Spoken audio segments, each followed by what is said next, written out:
આ દરમિયાન મહત્વપૂર્ણ સમાચાર અત્યારે પ્રાપ્ત થઈ રહ્યા છે। ઈવીએમ ખોટકાયા છે દક્ષિણ ગુજરાતના કેટલાક મતદાન મથક ઉપર। વહેલી સવારથી એક બાજુ વોટિંગની શરૂઆત થઈ ચૂકી છે, પરંતુ ક્યાંક ને ક્યાંક ઈવીએમ ખોટકાવાને કારણે વોટિંગ ઉપર અસર થતી હોય છે। લોકો જે વહેલી સવારથી લાઈનોમાં ઊભા હોય છે, પરંતુ તેમને વધુ રાહ જોવી પડે છે પોતાનો કિંમતી મત આપવામાં, કારણ કે ઈવીએમમાં ટેકનિકલ ક્ષતિ આવતી હોય છે। તેને લઈ ત્યારબાદ એ સમસ્યાનો ઉપાય તમામ અધિકારીઓ લાવવામાં વ્યસ્ત બની જતા હોય છે। અત્યારે દક્ષિણ ગુજરાતથી મહત્વપૂર્ણ સમાચાર મળી રહ્યા છે કે અહીંયા પણ ઈવીએમ ખોટકાયું છે। ટેકનિકલ ક્ષતિ આવવાને કારણે ઈવીએમમાં અત્યારે ખોટકાયું છે ઈવીએમ, અને તેને લઈ વોટિંગ ઉપર અસર થઈ રહી છે। લોકોએ થોડી વધારે રાહ જોવી પડી રહી છે પોતાનો વોટ આપવામાં। આજે ત્રીજા તબક્કાનું મતદાન છે અને 116 બેઠકોમાંથી ગુજરાતની તમામે તમામ 26 બેઠકો ઉપર મતદાન થઈ રહ્યું છે। લોકશાહીના મહાપર્વમાં બારડોલીથી આ મહત્વપૂર્ણ સમાચાર। માણેકપુર ગામે પણ બૂથ નંબર 1માં ઈવીએમ ખોટકાયું છે। જે અપડેટ્સ અત્યારે પ્રાપ્ત થઈ રહ્યા છે આપણે જણાવી દઈએ। સ્ટેન્ડ બાય રાખેલું ઈવીએમ પણ બંધ હોવાને કારણે જે મતદારો છે તે અટવાયા છે। દક્ષિણ ગુજરાતથી આ મહત્વપૂર્ણ સમાચાર। દક્ષિણ ગુજરાતમાં જે મતદાન મથકો આવ્યા છે ત્યાં ઈવીએમમાં ટેકનિકલ ક્ષતિ આવવાને કારણે વોટિંગ ઉપર અસર થઈ રહી છે। તો આ વિશે વધુ વિગતો આપવા જોડાઈ રહ્યા છે મારા સહયોગી ચાર્મી। દક્ષિણ ગુજરાતમાં જે ઈવીએમ ખોટવાયા છે, વધુ શું અપડેટ્સ મળી રહ્યા છે? જી પૃથ્વી, દક્ષિણ ગુજરાતમાં જો સવારની જ વાત કરીએ તો હજુ 1 કલાક પણ નથી થયો અને ત્યાં 4 જગ્યાએ ઈવીએમ ખોટવાઈ ગયા છે।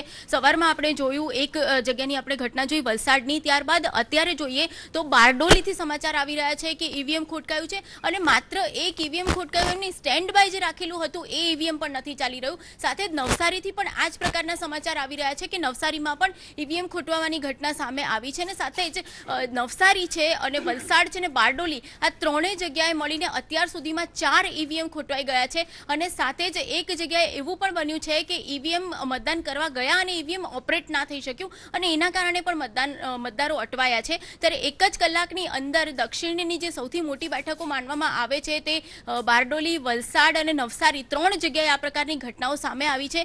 ત્યારે ચોક્કસ કહી શકાય કે સવારના જે લોકો મતદાન કરવા પહોંચ્યા છે અને લાંબી કતારોમાં રાહ જોઈને ઊભા છે, એમને 20-20 મિનિટ 25-25 મિનિટ સુધી આ પ્રકારે રાહ જોવાનો વારો આવી રહ્યો છે અને લાંબી કતારોમાં ઊભા રહેવું પડી રહ્યું છે। ચોક્કસથી દક્ષિણ ગુજરાતની સાથે વાત કરી મધ્ય ગુજરાતની, તો મધ્ય ગુજરાતથી અપડેટ્સ આપવા માટે જોડાઈ રહ્યા છે મારા સહયોગી ઝીલ। જે 26 લોકસભામાંથી જે મધ્ય ગુજરાતની બેઠકો છે તેને લઈ અપડેટ્સ અત્યારે શું મળી રહ્યા છે ઝીલ? બિલકુલ પૃથ્વી, જો વાત કરીએ વહેલી સવારથી જ્યારે મતદારો આશા લગાવીને બેઠા હતા કે પોતાના મતાધિકારનો ઉપયોગ કરશે, પરંતુ લાઈનો લગાવીને બેઠા હતા, પરંતુ એ વચ્ચે સમાચાર પ્રાપ્ત થઈ રહ્યા છે કે મધ્ય ગુજરાતમાં 2 ઈવીએમ ખોટવાયા છે। વડોદરાના વાઘોડિયામાં ઈવીએમ ખોટવાયું છે। સાથે જ જો વાત કરીએ મોરવા હરફમાં પણ ઈવીએમ ખોટવાયું છે। તેના કારણે મતદારોને હાલાકી ભોગવવાનો વારો આવ્યો છે। મતદારો હવે અટકાઈ ગયા છે, મતદાન નથી કરી શકતા। એક ખૂબ જ મોટા સમાચાર કહી શકાય કે મધ્ય ગુજરાતમાં જે 2 જગ્યાઓ પર ઈવીએમ ખોટવાયા છે તેને લઈને મતદારોની જે લાઈનો જોવા મળી રહી છે તેમાં ક્યાંક ને ક્યાંક મતદારો પણ અટવાઈ ગયા છે। વહેલી સવારથી જ જો વાત કરીએ તો આજે મતદારોમાં ઉત્સાહ જોવા મળ્યો હતો અને લાંબી લાઈન લગાવીને બેઠા હતા, પરંતુ ક્યાંક ને ક્યાંક 2 જગ્યા પર મધ્ય ગુજરાતમાં મતદાન જે છે તે અત્યારે અટકાઈ ગયું છે। ઈવીએમ મશીન છે તે ખોટકાઈ ગયા છે।